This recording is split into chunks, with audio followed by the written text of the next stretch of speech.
యూపీలో 122 మంది ప్రాణాలు గాల్లో కలిసిపోయినాయి. బోలే బాబా ఇతను చేసే నిర్వాకానికి 122 మంది ప్రాణాలు అన్యాయంగా గాల్లో కలిసిపోయింది. ఇతను చేసే కార్యక్రమం ఏంటంటే, ఇతను ఒక నీళ్ళిస్తాడట. నీళ్ళిచ్చిన తర్వాత అవి తాగటమో లేకపోతే ఇంట్లో చల్లుకోవటమో ఇంటి చుట్టూ చల్లుకోవటమో చేస్తేనట ఇంట్లో ఉన్న సమస్యలు, ఎటువంటి సమస్యలైనా, ఎటువంటి రోగాలైనా, ఎటువంటి ఇబ్బందులైనా, ఎటువంటి అప్పులైనా, పెళ్ళిళ్ళు కానీ వాళ్ళకి పెళ్ళి కావటం, లేకపోతే ఏదన్నా జబ్బు వచ్చిన వాళ్ళకి అప్పటికప్పుడే బాగుపడటం, ఇట్లాగ ఇతని నమ్ముకున్న వారికి ఇతను ఇచ్చే నీళ్ళు అనేది ఆ విధంగా పనిచేస్తాయట. ఆ విధంగా పనిచేస్తాయి అని చెప్పి జనాలను నమ్మించి కొన్ని వేల మంది ఇతను చుట్టూ తిప్పించుకుంటూ ఉంటాడు. ఇతను ఒక పెద్ద వైద్యుడిలాగా ప్రజలు ఇతను చుట్టూ తిరుగుతూ ఉంటారు.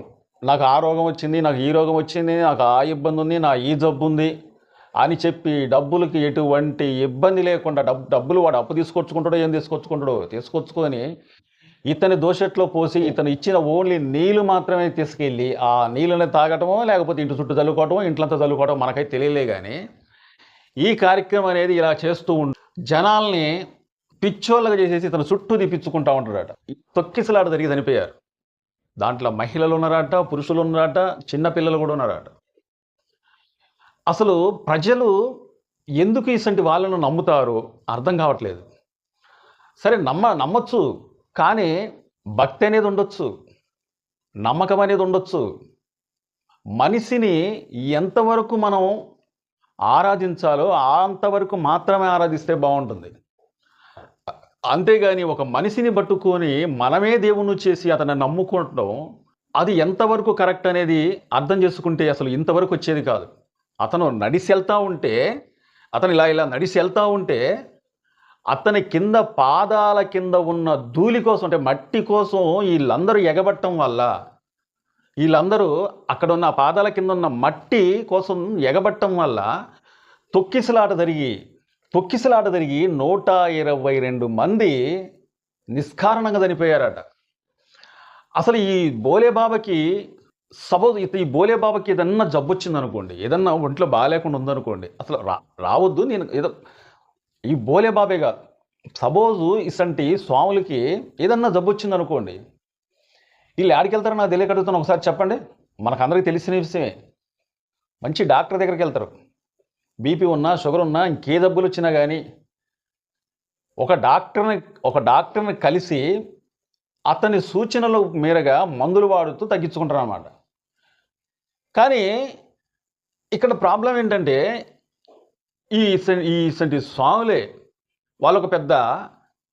వాళ్ళే మనకు ఒక దేవుళ్ళలాగా మనం అనుకొని వాళ్ళని నమ్మి ఇంట్లో ఉన్న ఎంత డబ్బైనా కొంతవరకు సమర్పించి ఎటువంటి సమస్య అయినా వాళ్ళతో చెప్పుకొని సమస్యలు తీరతాయని చెప్పి వాళ్ళ దగ్గరికి పోయి సర్వనాశనం. ఇప్పుడు 122 మంది ప్రాణాలు పోగొట్టుకున్నారు. అసలు అతను కూడా మనిషే కదా. అసలు వాళ్ళను నమ్మి ప్రాణాలు పోగొట్టుకుంటున్నారంటే కొంతమంది యూట్యూబ్లో చాలామంది గమనించే ఉంటారు. యూట్యూబ్లో ఒక లైవ్ వస్తుందో లేకపోతే మన ఏదన్నా ఒక వీడియో కింద ఎక్కువ శాతం చూడండి, జాతకాలు చెప్పబడును అని ఎవరో నెంబర్ కూడా ఇస్తూ ఉంటారు. ఒక్కసారి కామెంట్ బాక్స్లో కాదు, కనీసం వస్తూనే ఉంటాయి నెంబర్లు ఇవ్వడం. ఇప్పుడు ఈ క్షణంలో మీకు జాతకం చూస్తే ఫ్రీ అని చెప్పేసి నమ్మిస్తూ ఉంటారు. ఆ విధంగా నమ్మించి జనాల్ని ఇది చేస్తూ ఉంటారు. కొంతమంది మంచి స్వాములే ఉండొచ్చు. ఇసంటి వాళ్ళ వల్ల మంచి వాళ్ళకు కూడా బ్యాడ్ నేమ్ వస్తుంది. మరి పాపం కాబట్టి అదేంటండి, మన కాళ్ళ కింద మట్టి కోసం ఎగబడుతూ తోపులాట జరిగి 122 మంది ప్రాణాలు నిష్కారణంగా పోవటానికి కారణమైంది. జనాలు ఒకసారి ఇసంటి వాళ్ళని నమ్మేటప్పుడు ఆలోచించుకోవటం మంచిది. ప్రాణం పోతే ప్రాణం రాదు. దేవుణ్ణి నమ్మండి. నేనే దేవుణ్ణి అనే వాళ్ళని నమ్మొద్దు. దేవుణ్ణి నమ్మండి. మీ నమ్మకం అనేది ఒమ్ము కాకుండా దేవుణ్ణి నమ్మండి. దేవుని ప్రతిసారి పూజించండి, ప్రతిరోజు పూజించండి. అంతేగాని ఇసంటి బోలే బాబా ఇప్పుడు 122 మంది చనిపోయారు కదా. అసలు అతనికి నిజంగా దైవ సంపూర్ణుడైతే అన్నీ ఆయనకి తెలిసినట్లయితే, ప్రతి ఒక్క జాతకం తెలిసినట్లయితే, ఆయన అక్కడి నుంచి వెళ్ళిపోయేటప్పుడు 122 మంది చనిపోతున్నారని చెప్పి ఎందుకు చెప్పలేకపోయింది ఆయన? ఆ క్షణంలో జరిగేది మొత్తం ఆయనకి తెలుసు కదా! తెలిసినట్లయితే చెప్పొచ్చు కదా! ఇగో ఫలానా నువ్వు చనిపోతున్నావు, ఇప్పుడు నేను బయలుదేరిపోతాను ఇక్కడ నుంచి, నా కాళ్ళ కింద మట్టి కోసం మీరు కొట్లాడిపోతా ఉంటారు, కొట్టుకొని మీరు తోపులాట జరిగి కొన్ని వేల మంది ఉన్నారు కాబట్టి తోపులాట జరిగి ఇప్పుడు 122 మంది చనిపోతారని చెప్పి ఎందుకు చెప్పలేకపోయిండు? అసలు ఆయన ముందు జరిగిందే చెప్పలేకపోయిండు కదా! మీకు జాతకాలు చూస్తారని చెప్పి ఎట్లా నమ్ముతున్నారు? కొంతమంది మంచోళ్ళు ఉండొచ్చు, కానీ ఇసంటి వాళ్ళ వల్ల అసంటి వాళ్ళకు కూడా చెడ్డ పేరు వస్తూ ఉంటుంది. నాకు ఒక చిన్న సంఘటన తెలుసు, ఈ సందర్భంగా మీకు చెప్పుకోవాలనుకుంటున్నాను. నాకు ఒకరు చెప్పిన విషయం అన్నమాట. ఒక తల్లి కొడుకు కొంతమంది, అంటే చిన్న అబ్బాయి, ఒక 10 సంవత్సరాల లోపు అబ్బాయి వీళ్ళందరూ కలిసి ఒక కాడ కూర్చొని ఉన్నాడు, ముచ్చడాడుకుంటారు. ఆడవాళ్ళు కొంతమంది ముచ్చడాడుకుంటారు కదా, అదేవిధంగా వీళ్ళందరూ కలిసి ముచ్చడాడుకుంటా ఉంటే ఆమె కొడుకు అక్కడ ఆడుకుంటా ఉంటే ఈలోపు ఒక జాతకాలు చూసి ఆయన వచ్చిందట. జాతకాలు చూసి వచ్చిన తర్వాత కొంతమంది ఆడవాళ్ళు ముచ్చడాడుకున్నప్పుడు ఒక ఆడామ అన్నదట కదా, ఏమంటే నాకు మరి జాతకం చూస్తారా అన్నదట. మరి ఎందుకు ఆమె దారిమటి వెళ్తూ ఉంటే జాతకం చూస్తారా అంటే, సరేనండి జాతకం చూస్తామని చెప్పేసి ఒక్కొక్క ఆమెకి ప్రతి ఒక్కరు కూడా అలాగే జాతకం చూస్తూ ఉన్నారట. జాతకం చూసిన తర్వాత అక్కడ ఉన్న ఆడవాళ్ళు మొత్తం జాతకం చూపించేసుకున్నారట. తీరా ఈ అబ్బాయి ఉండే కదా, ఈ అబ్బాయి వాళ్ళ తల్లి కూడా అక్కడే ఉంది కదా, ఆమె జాతకం చూసుకున్న తర్వాత ఈ అబ్బాయి కూడా, బాబు మా అబ్బాయి కూడా జాతకం చూడంటే, అతను వీళ్ళ దగ్గర డబ్బులు ఇంకా లాగుందామని చెప్పి ఇప్పుడు చూసినందుకు ఒక 50 100 ఇచ్చుంటారు వాళ్ళు. వీళ్ళు రోడ్లమ్మ తిరిగి జాతకాలు చెప్పేటోళ్ళు అనమాట. సరే వీళ్ళందరికీ జాతకాలు చూసిన ఒక 500 రూపాయలు వచ్చి ఉంటాయి, దగ్గర ఒక 5-6 ఉంది కాబట్టి, కానీ ఇంకా ఎక్కువ లాగుందాలని చెప్పి ప్లాన్ చేసుకొని ఆయన ఏం చేసిందంటే, అక్కడున్న అబ్బాయికి కూడా చూడమని చెప్పి వాళ్ళ అమ్మ చెప్పిన తర్వాత ఆ అబ్బాయిని జాతకం చూసి ఏమంటే, కరెక్ట్గా మీ అబ్బాయి వచ్చే నెల ఇదే తారీఖు రోజున చచ్చిపోతున్నాడు అంటే, సపోజ్ ఒక 10వ తారీఖు అనుకోండి, 10వ తారీఖున వచ్చే నెల మీ అబ్బాయి చనిపోతున్నాడు, కరెక్ట్ ఇంకో నెల టైం ఉందని చెప్పిందట. ఒక 10 సంవత్సరాలు అబ్బాయికి కొద్ది గొప్ప జ్ఞానం ఉంటుంది కదా, ఆ అబ్బాయి కూడా షాక్ అయిపోయిందట. తల్లి మరీ షాక్ అయిపోయిందట. ఈ సందర్భం బట్టి ఎందుకు చెప్తున్నానంటే, కొంతమంది ఈ జాతకం చూపెట్టుకోవాలనే పిచ్చిలో పడిపోయి ఈ తల్లి షాక్ అయిపోయిందట. బాబు మీకు అదేంది అంటే, వీళ్ళందరికీ మంచిగా చెప్పిండు కదా, మా అబ్బాయి కొద్దిగా భవిష్యత్తులో ఇంకేమైనా బాగుపడతాడేమో, ఒక డాక్టర్ అవుతాడు, ఇంకోటి అవుతాడు అని చెప్పి తల్లిదండ్రులకైనా ఒక ఆశ అనేది ఉంటుంది. ఈ సెంటిమెంట్ని ఇతను క్యాచ్ చేసుకొని మీ అబ్బాయి వచ్చే నెల 10వ తారీఖున చనిపోతున్న నాటికి ఈ తల్లి కంట్లో కన్నీరు ఆగట్లేదట. ఈ తల్లి కంట్లో కన్నీరు ఆగట్లేదట. ఏం చేస్తే మా అబ్బాయి బతుకుతుడు అంటే, దీనికి ఒక విరుగుడు చేయాలి అంటే నాకింత డబ్బు కావాలి అన్నాడు. ఒక 50,000 60,000 ఎంతో ఆమె ఇచ్చుకోలేనంత అడిగిందట. సరే అక్కడున్న ఆడవాళ్ళు మొత్తం అడిగిందట, ఎవరు ఒక రూపాయి బిల్ల ఇవ్వలేదట. ఏమేం చేసిందంటే, ఇంట్లోకి వెళ్ళి చూసిందట, కొంత డబ్బే ఉందట, ఆ వస్తువులు పెడదామని చెప్పి ప్రయత్నించిందట. ఇటు పెడతారేమో అట్టే చూసుకుంటున్నాడు, కానీ ఆ టైంలో ఆ వస్తువులు కూడా ఎవరు పెట్టుకోలేదట. వాడు చూసి వెళ్ళిపోయిందట. మరి ఈ అబ్బాయికి ఉన్న దోషం అనేది తీయాలని చెప్పి చూసింది తల్లి. ఏ విధంగా చేస్తే ఈ అబ్బాయికి దోషం పోయిందని చెప్పి ఆలోచించుకుంటుంది. ఆయన వెళ్ళిపోయిండు, ఎవరో తెలియదు, రోడ్డు మీద వెళ్ళేట ఆయన పిలిచింది. అతను చెప్పిన దానికి భయపడిపోతుంది. వచ్చే నెల 10వ తారీఖు ఎలా అని చెప్పి చివరికి ఒక 15 రోజులు గడిచిపోయినాయి, 20 రోజులు గడిచిపోయినాయి, 25 రోజులు గడిచిపోయినాయి. ఇంకొక 5 రోజులు మాత్రమే ఉంది ఈ అబ్బాయి దాన్ని పెట్టాం. అతను చెప్పిన ప్రకారంగా చూస్తుంది, ఈ అబ్బాయిని చూసుకుంటుంది, అన్నం ఎక్కట్లేదు, ఇంకొక 5 రోజుల్లో ఎలా చనిపోతాం మా అబ్బాయి. ఈ 5 రోజులు టైం అయ్యేలాంటికి 5 రోజుల దాకా కూడా బడి అనేసి మానిపించేసినాడు తల్లి.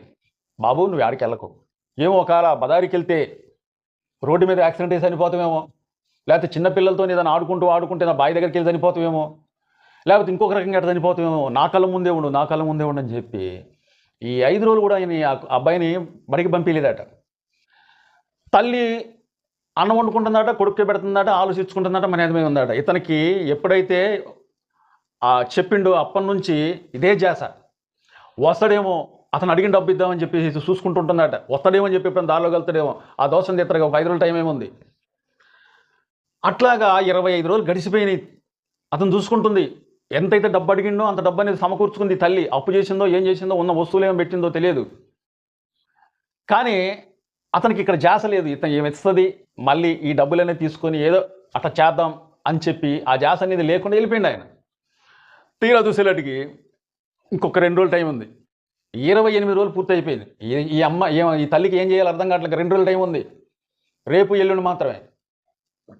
ఆ అబ్బాయి అడిగిందల్లా తీసుకొచ్చి పెడుతుంది. ఇష్టం వచ్చినట్టుగా ఏది పెడితే అది తీసుకొచ్చి పెడుతుంది. బట్టలు కొంటుంది, అది కొంటుంది, ఇది కొంటుంది, డబ్బు అడిగి తీసుకుంది. ఏ గబుక్కునేదో అనారోగ్యం వస్తుందేమో, హాస్పిటల్ తీసుకెళ్తే డబ్బు మొత్తం అటు ఖర్చు పెడదామని చెప్పి దోషం మాత్రం ఎట్టపోయింది ఏందో అర్థం కావట్లే. ఇంకొక రోజు టైం ఉంది. 29 రోజులు అయిపోయింది. ఆ ఒక్కరోజు కూడా వచ్చేసింది.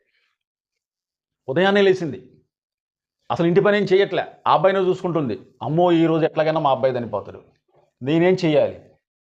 ఒక స్వామి చెప్పిండు నేనేం చేయాలి, ఈరోజు వచ్చినా బాగున్నా స్వామి అని చెప్పి కన్న తల్లి కడుపార 9 నెలలు మోసిన తల్లి ఆ అబ్బాయిని చూసుకుంటుంది. అమ్మ ఎందుకు భయపడుతున్నావు అమ్మా అని చెప్పి అబ్బాయి అంటాడు. చిన్నపిల్లగాడైనా ధైర్యంగా ఉన్నాడు. కానీ కన్న తల్లి ప్రేమ అనేది ఎలా ఉందంటే, ఆ అబ్బాయిని కాపాడాలి, ఏ విధంగా కాపాడుకోవాలి, నా పక్కనే ఉండు, ఇప్పటికీ బాగానే ఉండు అబ్బాయి, కానీ ఈరోజు సాయంత్రంలో చనిపోతాడా, ఈ నైట్ చనిపోతాడా, ఈ రోజునే చనిపోతాడు, ఈ రోజునే చనిపోతాడని చెప్పిండు కదా, ఏ టైంలో చనిపోతాడు నా అబ్బాయి అని చెప్పి ఆ తల్లి ఎక్కడికి వెళ్లకుండా అబ్బాయి పక్కనే ఉంటుంది. తీరా మధ్యాహ్నం 12 అయిపోయింది. ఇంకా సాయంత్రం ఒకళ్ళు చనిపోతాడేమో అని చెప్పి అలాగే చూసుకుంటుంటుంది ఆ తల్లి. చివరకు సాయంత్రం అయింది. ఏం చేయాలో అర్థం కావట్లా. నైట్ చనిపోతాడేమో తెల్లారక ముందే, ఈ రోజుతోని కరెక్ట్గా 30 రోజులు పూర్తయిపోతుందని చెప్పి తల్లి టెన్షన్తో ఉందన్నమాట.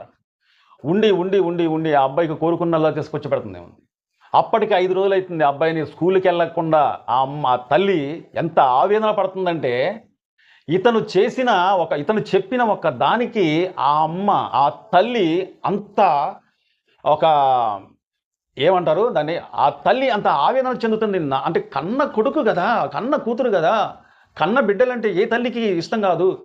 అసలు సావు అనేది తెలిసి రాకపోతే, అంటే సావు అనేది చెప్పి రాకపోతే ఎవరికైనా భయం ఉండదు. కానీ ఇక్కడికి సావు అనేది చెప్పి వచ్చింది కాబట్టి నా కొడుకు చనిపోతాడేమని చెప్పి ఆ తల్లి అనేది అక్కడే కూర్చొని ఉంది. చివరకు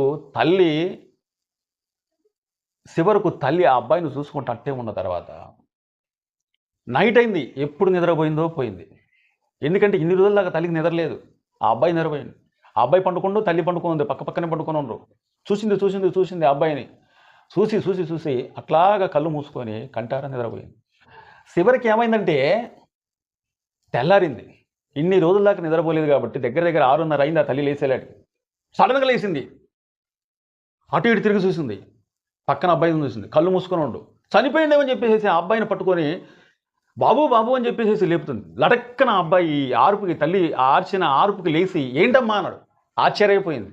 అరే నా అబ్బాయి చనిపోలేదు, బతికే ఉండని చెప్పి చూసింది.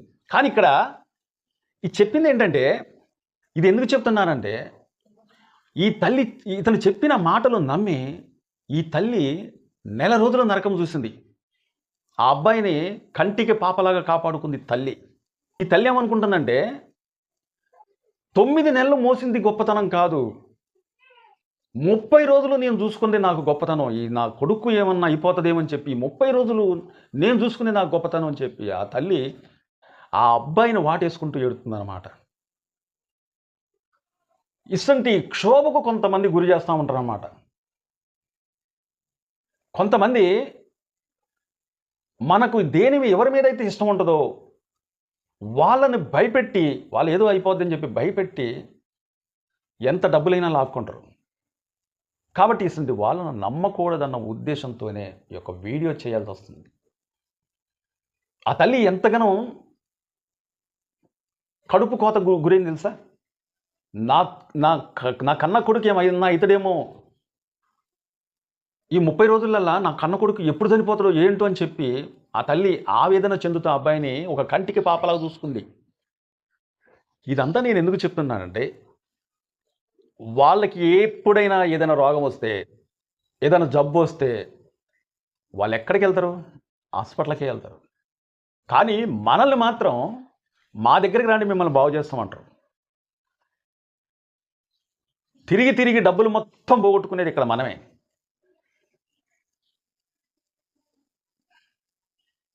వాళ్ళు మాత్రం ఏదైనా వస్తే ఆవుసు తీరిపోతే మాత్రం హాస్పిటల్లోనే చనిపోతారు.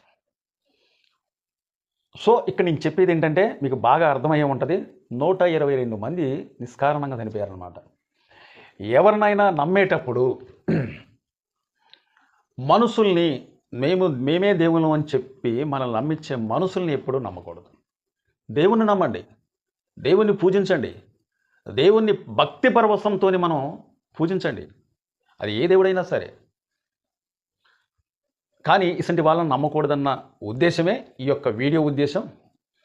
మా ఛానల్ నచ్చితే సబ్స్క్రైబ్ చేసుకోవడం మాత్రం మర్చిపోకండి.